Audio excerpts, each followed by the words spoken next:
GB. सिंड्रोममध्ये कोल्हापुरातल्या एका पेशंटचा दुर्दैवानं मृत्यू झाला आहे आणि यामुळं साहजिकच सगळीकडेच आपण सगळेजण या विषयावरची माहिती आपल्याला सगळ्यांना मिळते। खरं तर जी.बी. सिंड्रोमच्या एकूण सगळ्या पेशंटची संख्या महाराष्ट्रातली जी पहिल्या टप्प्यामध्ये 9 जानेवारीला पुण्यात एकदम ज्यावेळेला पेशंट आढळले त्यावेळेला आपण सगळेजणच घाबरलेलो होतो, परंतु पेशंटची संख्या मर्यादित राखणं, संसर्गजन्य आजार नसल्यामुळे सुद्धा अतिशय चांगल्या पद्धतीनं त्याला योग्य त्या उपाययोजना करण्यासाठी ज्या काही शासनानं सूचना आरोग्य विभागानं आणि संबंधित यंत्रणांनी सुद्धा जे काय सांगितले त्याप्रमाणे अतिशय चांगल्या पद्धतीने त्याचं पालन सर्वच नागरिक करत आहेत। त्यामुळे सगळ्या संख्या मर्यादित ठेवण्यामध्ये अत्यंत चांगल्या पद्धतीचं यश आपल्याला आलेलं आहे।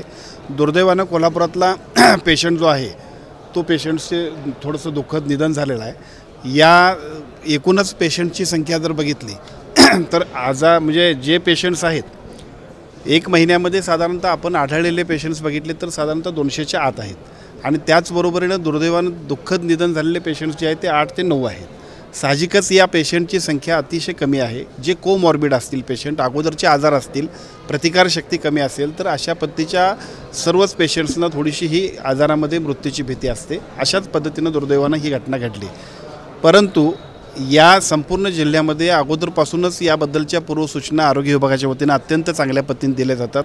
लोकसुद्धा त्यांची काळजी अधिक चांगल्या पद्धतीने घेत आहेत, त्यामुळे भविष्यकाळामध्ये अशा घटना होणार नाहीत यासाठी अत्यंत चांगल्या पद्धतीनं आरोग्य विभागाची यंत्रणा सतर्क आहे।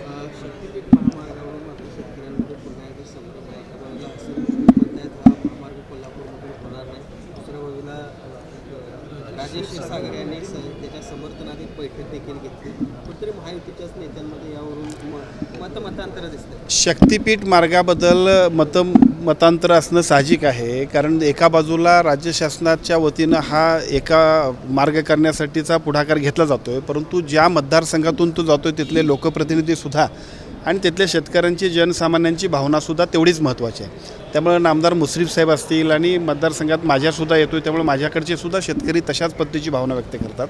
त्यामुळे याबद्दलची वस्तुस्थिती आम्हीसुद्धा आमच्या वरिष्ठांच्यापर्यंत पोहोचवू। प्रकल्प व्हायला पाहिजेत, परंतु जनसामान्यांची भावनासुद्धा तेवढीच महत्त्वाची आहे। त्या पद्धतीची भूमिकासुद्धा आम्ही मांडणार आहोत।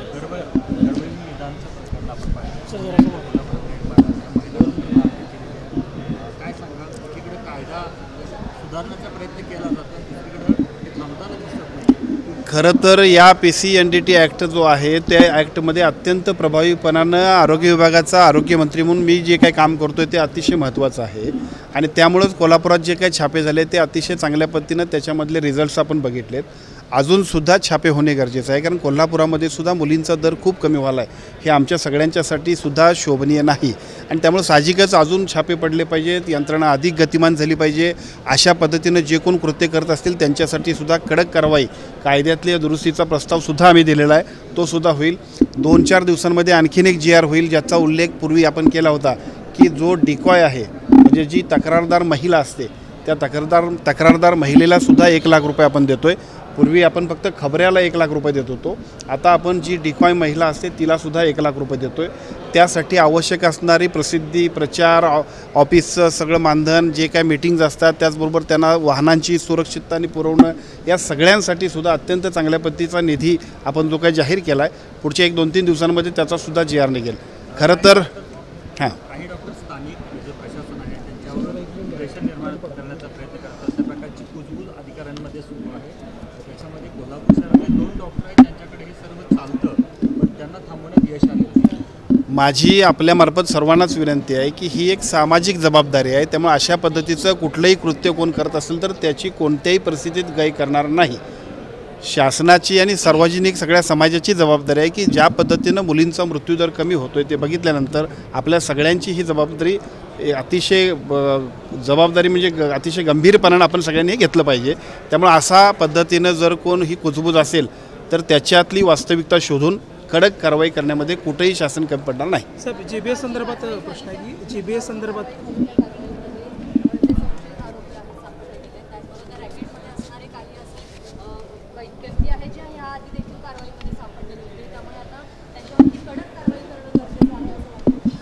निश्चितपणानं जर का अशा पद्धतीनं सातत्यानं काही लोक याच कारवायांमध्ये असतील तर जसं काही मोकामधली सुद्धा जी कारवाई असते तशा पद्धतीनं सुद्धा कडक कारवाई करण्यासाठी जे काय निर्णय घेतले जातील ते शासन स्तरावरती घेण्यामध्ये आम्ही पुढाकार घेणार आहोत. साहेब, JBA संदर्भात रुग्णांची डिस्चार्ज होण्याची संख्या आता अधिक आहे, पॉझिटिव्ह कुठेतरी वाटते.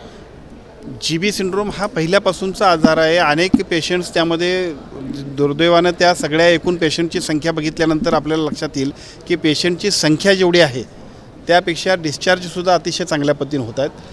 आता एकूण जर पेशंटची संख्या बघितली तर डिस्चार्जची संख्या ही अगदी 90%, 95%, 97%पर्यंत सगळे पेशंट्स हे डिस्चार्ज होत आहेत.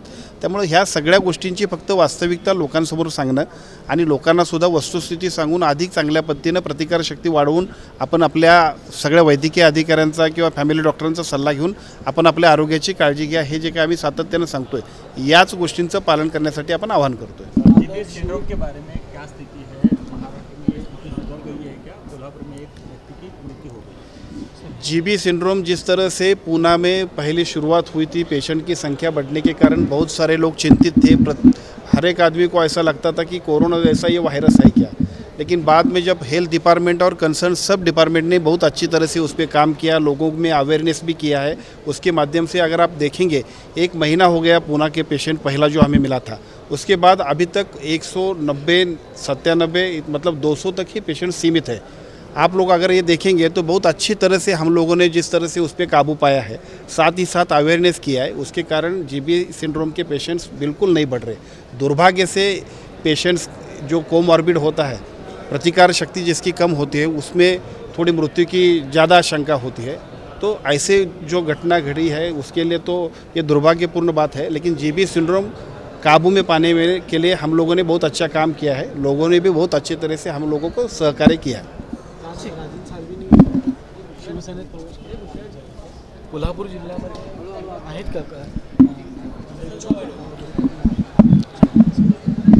आदरणीय एकनाथजी शिंदे साहेबांच्या नेतृत्वाखाली अत्यंत चांगल्या पद्धतीनं महायुतीचं जे काही एकूण सरकार कालच्या निवडणुकीमध्ये स्थापन झालं, त्यामुळे साहजिकच महाराष्ट्रातल्या संपूर्ण शिवसैनिकांमध्ये एक अत्यंत चांगल्या पद्धतीचं उत्साहाचं वातावरण आहे. आणि अशा सगळ्या वातावरणामध्ये कोकणामधले सुद्धा दिग्गज नेते आपल्यासोबत सहभागी होत आहेत. त्यामुळे साहजिकच अशा येणाऱ्या प्रत्येक सर्व मान्यवरांचं सुद्धा स्वागत करून पक्ष संघटना मजबूत करण्यासाठी राज्यभरामध्ये आपण काम करणार आहोत. त्यामुळे जिल्ह्यामध्ये सुद्धा जे लोक येतील त्यांचं स्वागत करणं, त्या सगळ्यांना सुद्धा अतिशय चांगल्या पद्धतीने आपल्याबरोबर सोबत घेणं, यासाठी आम्ही सगळेच मंडळी संघटितपणाने काम करतो. काही लोकांची प्राथमिक चर्चा झाल्याचं खरी.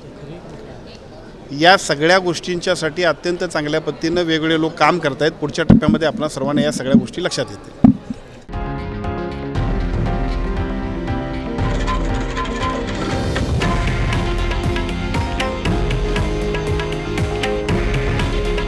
हे आहे देशातील नंबर 1 न्यूज नेटवर्क आणि आपण पाहत आहात TV9 मराठी. काळजी तुमची, हित महाराष्ट्राचं.